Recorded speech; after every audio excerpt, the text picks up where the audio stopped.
Breaking up your page into divisions allows you to apply styles to an entire chunk of your page at once. This is particularly useful for designing layouts with cascading style sheets.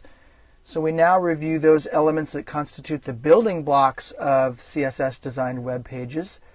Div tags, which refers to divisions.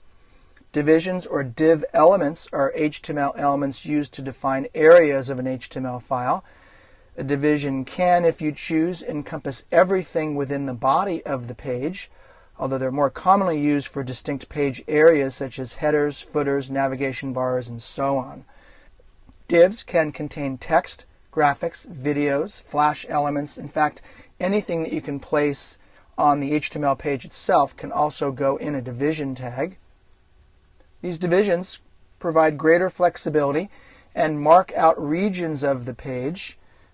As a number of building block methods rely on divisions, it seems appropriate to also delve into these HTML elements right away.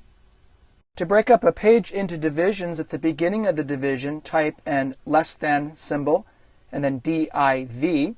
If desired, type id equals and then the name of the division, in this case, in quotation marks, division 1. If desired, you can also type class equals name, where the name is the identifying name of the class that the division belongs to. More about IDs and classes a bit later when we get deeper into CSS. Type a greater than sign to complete the opening div tag, and then create the contents of the division. In this case, I'm just typing in text, but I could put an image here. I could put flash, I could put a video in here.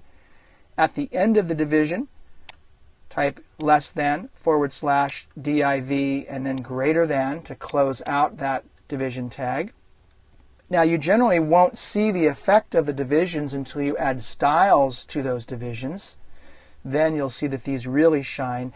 In this example, I've put my styles up here using a style tag in the head section of my HTML document. Notice that the name of each of these begins with a £. That's the identification name of that div tag, division.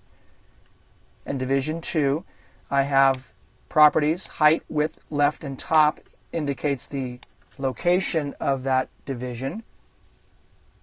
You'll notice that if I change my width from 300 pixels to 600 pixels, and then look at this in the browser, notice that that division extends further over to the right. So you'll be modifying the properties of your div tags using the properties up here in the style. Let me now give you some tips, some general tips for using div tags. A division is a block level element. This means that its contents automatically start on a new line, as you can see here in line 39, and then the next line is line 41.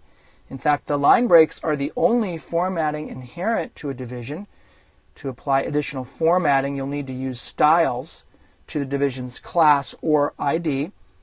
You're not required to label each division with a class or ID, though they're much more powerful if you do so. You can also apply both a class and an ID attribute to the same div element, although it's probably more usual to apply one or the other. The principal difference is that class is for a group of elements, while ID is for identifying individual, unique div elements. And lastly, new section tags coming along in HTML5 that make it possible to divide or even subdivide a document into semantic parts, such as header, footer, section, and nav, will probably make the div tag less important or perhaps even obsolete in the future.